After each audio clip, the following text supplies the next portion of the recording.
This is Lesson 7, starting on page 135, Managing Activities by Using Tasks. Many people would be lost without some way to create, prioritize, and track tasks. Perhaps you've relied on notebooks and dog-eared pages as a quick way to set priorities. Or perhaps you've plastered your work area with sticky notes in an attempt to keep everything you need to do front and center. Using Microsoft Office Outlook tasks, you can organize tasks by due date, include several other headings such as Start Date, add interactive space, and provide several ways to create and manage tasks. One-time tasks, recurring tasks, set up reminder categories, flag status, and so on. In this lesson, you will assign and manage tasks. So topic A on page 136, Assigning and Managing Tasks.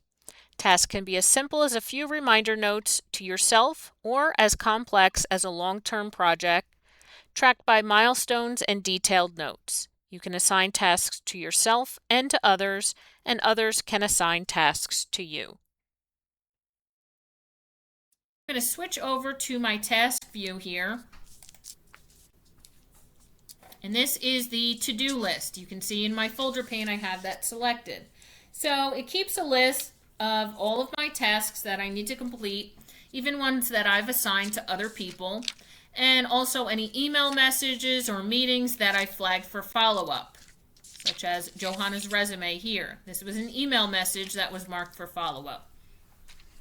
So to create a new task, we saw last week in Outlook Part 1, we go to our Home tab, select New Task from our ribbon. We have our subject field for a name or description. So I'm going to create a task, let's see, study for Excel certification test. Then you have your start date field. We'll create a start date of today. Due date field we'll make Friday, May 8th. And you have your status, which is in progress, completed, waiting on someone else, or deferred. You have your priority. We'll make this a high priority. Then your percentage complete. You have your spin boxes here. If you need a reminder for this task, you can check this box off and set that as well. So that box will pop up to remind you that your due date is coming up. Now, you can also assign these tasks to someone else. Now, obviously, I already have my Excel certification test, so this is not for me. I think Maureen has hers as well, but we'll pretend not for now. On our Task tab in the Manage Task command group, here you have the option to assign the task for someone. And all this does, keeps everything the same, but it adds that To field, where you're able to send it out and assign it to someone. Now, Maureen will get a message in her inbox telling her that I've assigned a task for her, but she does have the option to either accept or deny it. Now, even if she accepts it, she's then the owner of that task. She could, if she wanted to, for whatever reason, assign it to someone else. So maybe I had a task, complete project by next Friday. Not necessarily study for Excel, but complete a project. She could accept it, and then she could kind of pass the buck and assign it to someone else. Okay, so it could be an endless cycle there, if you really want to think about it that way. So I can assign this. I'm going to go ahead and send that out to her. And I'm going to switch over. Actually, before this video, I created a task that she assigned to me. So I'm going to go ahead and show you how you would go about accepting it. So I'm going to go into my email workspace, and you can see that she created a task. This is a task request, create lessons for Access Part 1. It's due in 5 days, assigned by Maureen on April 28th, 3:33. The status is not started yet, priority is high, and 0% completed right now.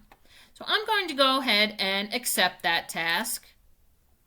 and she will be alerted that I do accept it. I'm going to go ahead and send that response now. Click OK. So again, a message is sent to her telling her that I have accepted assignment of that task. And now if I go to my task view, here I have, let's see, the create lesson for Access Part 1 in my list.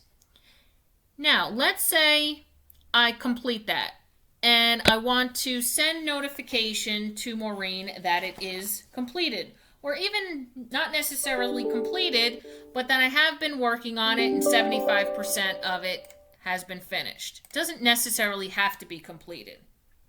Any kind of update on it. You can send what we call a status report.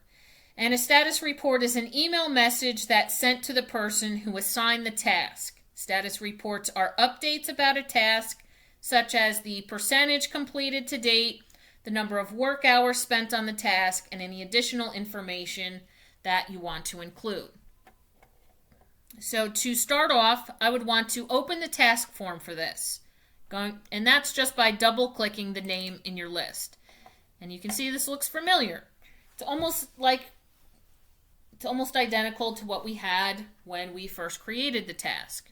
Only we're setting the options of, the status, the percent completed, and we're going to be sending that back to Maureen so she knows an update on it. Before I do that, on my task tab in my show group, here I have a details button. And when I switch here, I can enter additional information regarding that task. So you can put the date that you completed it, total work, actual work, company, if there's any mileage, you had to complete in order to successfully finish that task, you can enter that here, and any billing information. So there is additional fields that you can enter regarding your tasks. And to switch back to your regular view, you just hit that task button again. So let's say I updated my percentage complete to 100%. You can see that it changes the status to completed. And I can go ahead and send that status report back to Maureen now. So on the task tab in the Manage Task Command group, here I have my status report. When I click on that, it's going to create a new email message automatically addressed to whoever assigned the task to you. So you can see it's automatically addressed to Maureen because she's the one that assigned that task to me. And if I scroll down in the message body, you can see it includes all the details regarding that task. Priority high, the start date, due date, and what I changed the status to of completed, percent complete 100%, also the date completed, and any details on that details button that I showed you would be included here as well.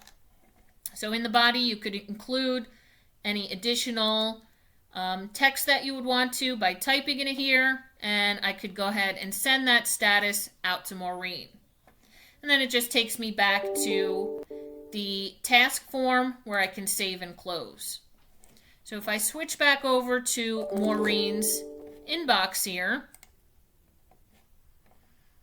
you can see she got a message from me, task completed for Create Lessons for Access Part 1, and she has that status report attached to it.